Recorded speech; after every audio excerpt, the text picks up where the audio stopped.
Halo, selamat datang kembali di channel United Identity, channelnya fans Manchester United yang selalu berpikir logis dan sistematis. Mic-nya dibenerin dulu. Oke, besok pagi kita akan melakukan leg kedua perempat final Europa League, di mana kita akan menjamu Olympique Lyon. Dan pada first leg leg pertama imbang 2-2 dengan agregat berarti 2-2 ya, karena nggak ada lagi hitung gol tandang. Jadi kalau misalnya imbang akan diselesaikan dengan perpanjangan waktu terus sampai adu penalti. Ya, kita sih berharap 2 kali 45 menit kita bisa menangkan pertandingan. Kalau mungkin dengan sistem yang dulu sih, dengan perhitungan gol tandang, ya kita cukup 0-0 atau 1-1 udah lolos. Tapi kan itu nggak fair ya. Nah, kemarin sudah dilakukan press conference.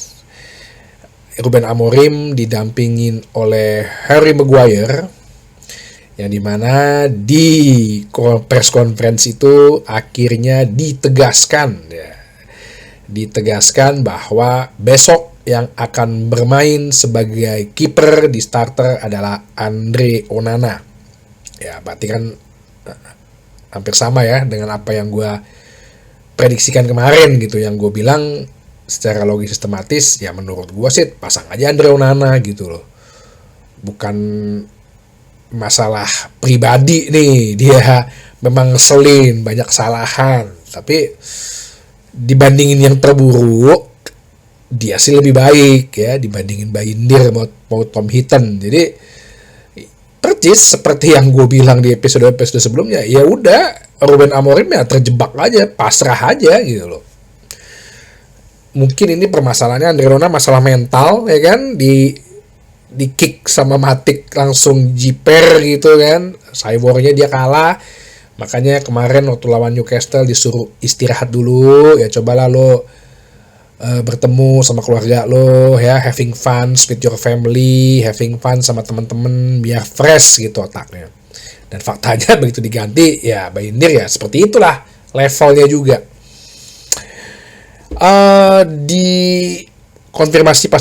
Dikonfirmasikan kembali juga oleh Ruben Amorim di press conference itu bahwa Joshua Zirkzee sepertinya akan beristirahat sampai akhir musim ya. Jadi ini benar-benar ya pukulan, dan kita hanya mempunyai 2 penyerang yang dimana hanya 1 winger dan 1 striker, Højlund dan Garnacho. Ya kita jalanilah sisa akhir kompetisi ini, di 2 kompetisi ini ya dengan tertatih-tatih. Tapi ya kalau lo punya semangat Manchester United sih seharusnya ya lo bermain dengan posisi apapun, dengan tugasan kewajiban apapun, dan sesuai dengan instruksi pelatih ya seharusnya lo bisa kerjain gitu. Ditanyakan juga oleh jurnalis mengenai Matthijs de Ligt dan Amad Diallo yang sudah terlihat berlatih dalam beberapa postingan Instagram story-nya dia. Ruben Amorim sih bilang mereka akan kembali di musim ini ya. Jadi bisa jadi mungkin kalau kayak Amad itu di bulan-bulan Mei ya, bulan depan lah baru bisa kembali. Termasuk juga sepertinya ya Matthijs de Ligt. Didampingi oleh Harry Maguire, ditanya sama wartawan pentingnya trofi ini apa sih gitu ya. Harry Maguire sih bilang bahwa ya trofi ini kan sebagai tiket ya untuk ke Liga Champion, tapi di luar itu kan musim ini sebenarnya musim very ya terbawah mereka lah ya, terburuk mereka lah, di posisi 14, penampilan yang tidak konsisten. Itu makanya gue kemarin juga sempat bahas mengenai perdebatan Gary Neville dan Roy Keane, yang mengatakan Gary Neville bilang ya kalau Manchester United juara Europa League hitungannya sih musim ini sukses, tapi Roy Keane bilang enggak gitu loh. Dan gue setuju dengan Roy Keane, karena hitungan dari mana lo sukses? Lo berada di peringkat 14 gitu di liga, dan lo nggak bersaing dengan Manchester City, Liverpool, Chelsea gitu. Lo bahkan bersaing dengan Fulham dan Bournemouth aja lo sulit. Ya kan? Dengan Brighton aja sulit. Tidak ada konsistensi ya. Kalau lo dihitung sukses itu, ya oke lah ada piala. Tapi tiap minggu ke minggu lo ada menangnya. Nah, itu kan yang kita nggak ada. Ya menang Europa League ya lebih kepada hadiah, maksudnya bukan hadiah giveaway gitu ya, maksudnya merupakan suatu bonus lah, dimana lu akhirnya bisa untuk bermain di Liga Champion, karena ujung-ujungnya ini masalah budget nanti, bagaimana lu itu mempersiapkan di musim depan berikutnya. Itu yang ditanyakan juga kepada Ruben Amorim, berapa penting nggak sih ini katanya. Ya Ruben Amorim bilang kalau bicara penting ya penting ya, permasalahannya kan satu, kalau kita lolos, kita juara, ada dua output nih ya, dua hasil nih. Kalau kita juara, kita punya budget bisa memperkuat tim musim depan, tapi kita juga punya jadwal yang lebih padat, dalam arti ya tengah minggu akan melawan tim-tim yang hebat-hebat di Champions League, kemudian akhir pekan akan melawan tim-tim yang hebat-hebat di Premier League.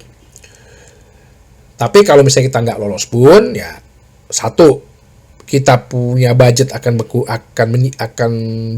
sedikit, tapi kita punya minggu yang panjang untuk mempersiapkan pertandingan setiap minggu ya, karena kan ada jarak satu minggu dan nggak bermain di kompetisi Eropa.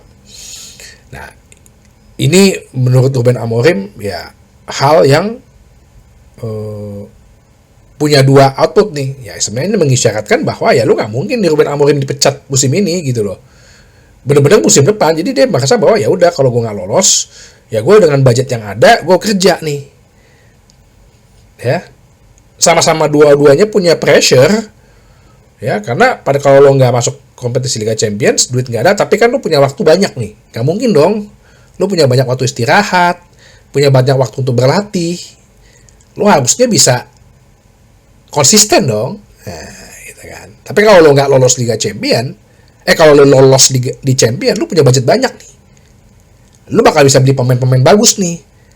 Ada pressure juga, ada target juga. Ya lo berarti harus tetap konsistensi ada. Tapi kan karena lo kan punya pemain-pemain hebat yang bisa dibeli, karena lo ada budget besar.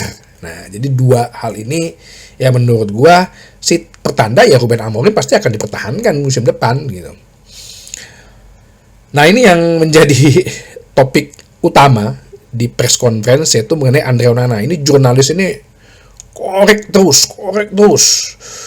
dicecar terus. Kenapa sih lu pilih Onana gitu buat pertandingan besok? Ya, Ruben Amorim bilang ya ini kan staff ya, para staff melihat, memberikan input ke gue, memberikan usul, memberikan masukan.